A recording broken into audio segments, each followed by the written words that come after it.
Welcome to Open Whispers channel.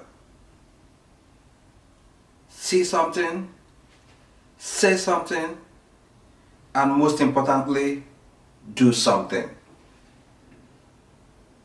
Kindly remember to subscribe, hit the like button, and share the video. But most importantly, remember to click on the bell sign to enable you get notified each time we upload a new video. When the uninitiated throw sand at the masquerade, you know the masquerade has overstayed in the arena. In Nigeria today, keep in mind, and all over the world, that when the secret whisper of a people turn to open whispers, the tyrant should know that his time is up.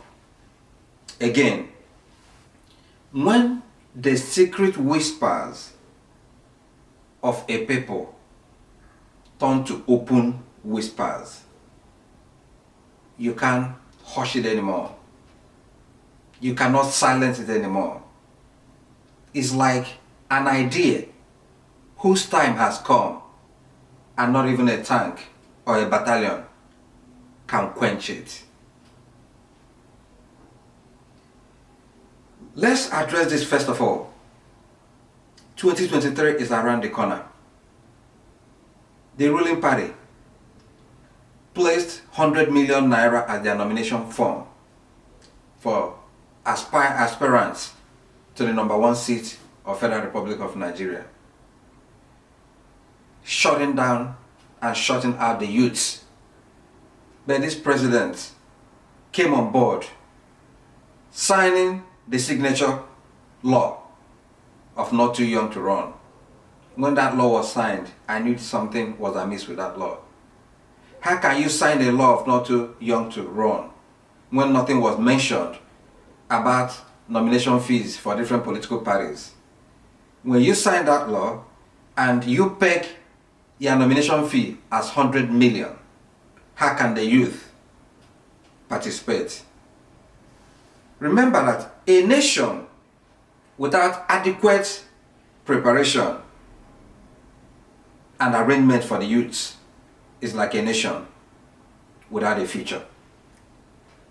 The Nigerian universities have been shut down for several weeks, now getting into 3 to 4 months. The politicians are campaigning as if nothing is happening. The youths are home, and most of them have resorted to nothing but crime. Once again, Nigeria is toying with the future of the youths. The youths gave their future to this generation of leaders, and what did they do with it? They placed it on the floor and stepped their foot on it. It's dangerous. It's dangerous. And the youths have to do everything possible to hold these leaders accountable in this upcoming election. The onion is on you. If you once again carry bags for them, vote for them, read for them, then once again, what you are doing is shooting yourself on the foot. Especially in Lagos State, you have to hold the present governor and leadership of APC, hold them accountable for EndSARS killing of 2020 and sweeping the report that indicted the government of the complicity in killing of the youths. This is the time to hold them accountable. If the governor of Lagos State wins a second term, it means the youth once again have shot themselves in the foot. This is the time for accountability. This channel will come on our upcoming videos and uploads to address the number of aspirants in the race for the #1 seat in Nigeria. But you know what it shows? It's a verdict on the present administration, if they know what they are doing. It shows that the present administration has not done a good job. For you to have this number of aspirants aspiring to do something better, it means there is something that everybody is seeing that the people in charge are not seeing. And look at the number of aspirants. Some of them have no second address. The only thing they can boast of is the fact that they have, one way or the other, found themselves in the corridor of power for the last decade or more. That is their second address. Some of them have no genuine business. Some of them can't boast of changing anybody's life. Nigeria is running underground. And the worst of it all, I tell you, we see something, everybody sees what is wrong in Nigeria. We say something, everybody is saying what is wrong in Nigeria. Just like these aspirants are saying. But to do something is what the youths have to take up. Get your PVC. Hold these leaders accountable. Until we see something, say something, and do something, Nigeria will continue going underground. To crown it all is the theater of absurd. A sitting central bank governor, still sitting on that seat, has bought a nomination form and is claiming, after buying the nomination form, to aspire to be a candidate in Nigeria's presidential election. He has claimed that farmers bought the form, contributed 100 million to buy him the form. What a mess. What theater of absurd are we witnessing in Nigeria? Is somebody in charge? Are we running a banana republic? What are we doing? And he has gone to court to stop INEC or the office of the Attorney General from barring him to contest. Yet he is denying of his interest to run for that #1 seat. In this channel, right from last year, we have highlighted how this man has run Nigeria's economy aground with his funny policies. Naira that was exchanging for 170 to 150 when he came on board, today is exchanging for almost $600. 600 Naira to $1. This is the man who wants to run Nigeria's economy. Who is running this government? Who is doing this to Nigeria? Upon all the talents we have in Nigeria, talents that have excelled across the world, we are making ourselves a mockery of the world. The time for accountability is now.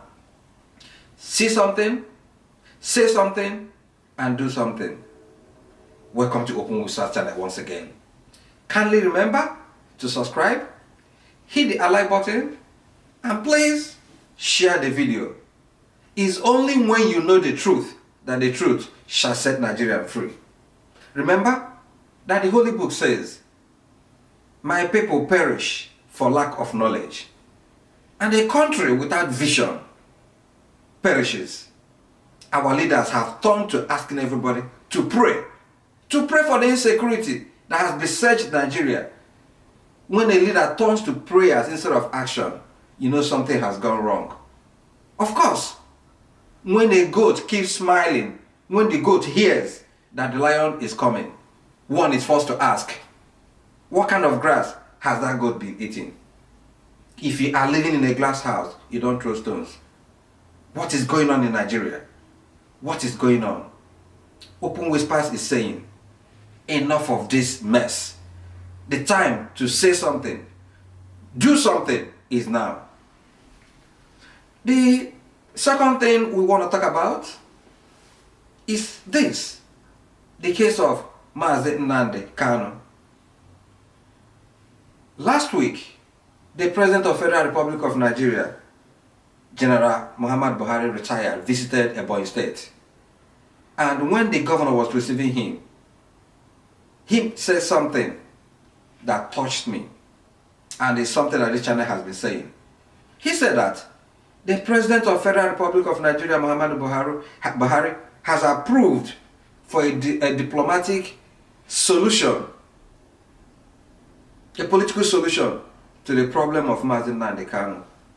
That is the Ohaneze Ndigbo that has been delaying in coming up with or initiating a solution.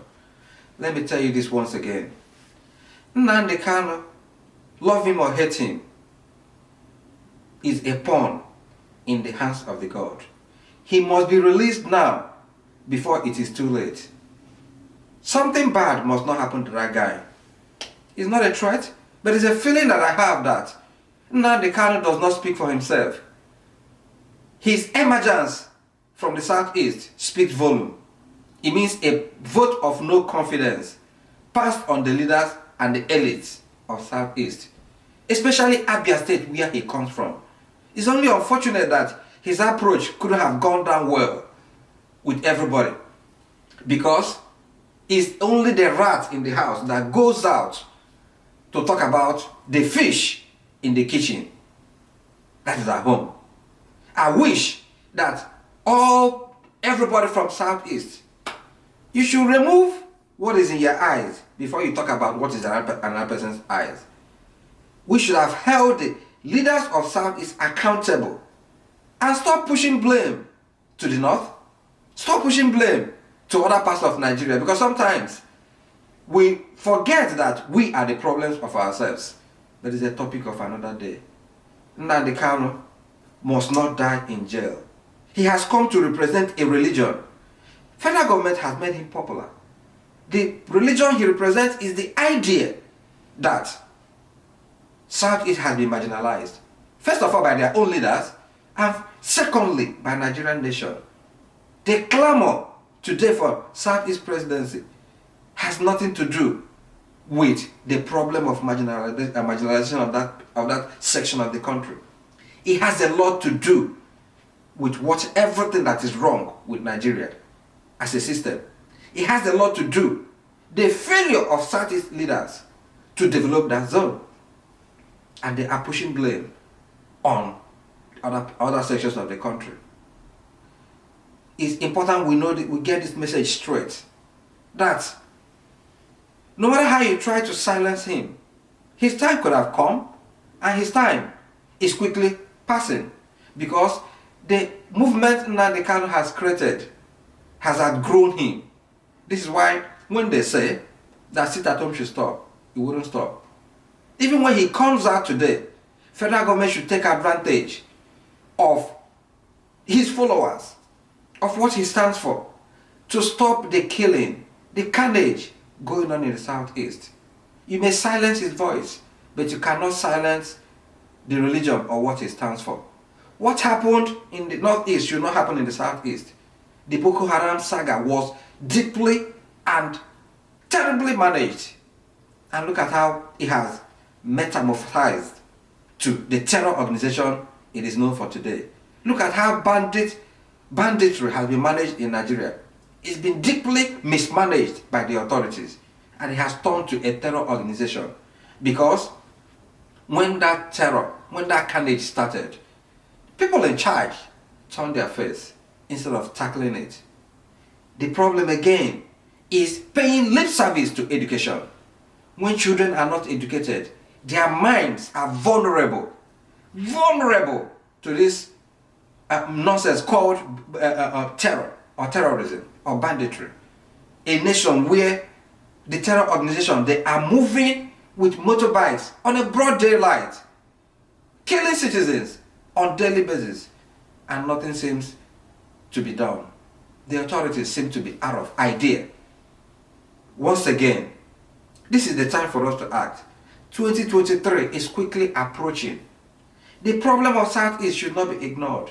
Presidency or no presidency, this channel is of the opinion that the stakeholders should come on the table and talk about how to establish the Southeast Development Forum, whereby the problems of that zone should be acknowledged, tabled, and solved. Religiously, is only tackling the root cause of these agitations from the several sections of the country that can make Nigeria to move ahead. A country without justice, equity, and fair play cannot progress, no matter how we try to sweep it under the table. The time to act is now. You remember Pharaoh in the Bible? I'm referring once again to the problem of Southeast. It's not a problem that tank or battalion could solve. Killing everybody in Southeast will not solve that problem, because the people will grow under hate and know that this is what they are facing in a country that do not want them. Instead, bring them on the table. Talk to them like Yar'Adua handled the problem of Niger Delta. It's only dialogue that will solve that problem. Pharaoh, when he was scared that the Israelites, who they call slaves then, because they were under slavery in Egypt, he was afraid that their male children in the future will outnumber Egyptian army, and he ordered for every male child in Egypt then to be killed. Moses was spared, all of us know the story, and he went on to do great things in life for the Israelites. Even if we try to kill every man child in the southeast, it may not be the solution. Something worse than Nnamdi Kanu may come if something happens to him, or even if he comes. Every season has time and reason. If his time has come and gone, the religion will continue. The agitation will continue unless the problem of the southeast is tackled once and for all. What happened in the northeast is about to happen in the southeast, and it will consume many. Not just the youth, not just the elites, it will affect Nigeria. Because once the eyes start crying, the nose will start crying. One law for all and one law for everybody. An attack for one is an attack for all. The time to act is now. Nigeria belongs to everybody. Nigeria is a loving place. It's just that we have had bad leadership. And what is going on now is an example of it. Open Whispers is saying, let us establish a Southeast Development Forum where the problem of Southeast should be tackled. Our land, it was proposed in the National Assembly, was shut down. It's like a time bomb. Take it, and who knows who it will consume. Open Whispers is saying, be well, do good work, and please keep in touch. Remember, all hands must be on deck to free MAZI Nnamdi Kanu. His approach couldn't have been wrong, couldn't have been right, but he stands for something. It's not about him. He is a symbol, a pawn in the hands of the gods. And the earlier we realize that, the better. Even if he dies, something worse or better than him could have been born in the southeast.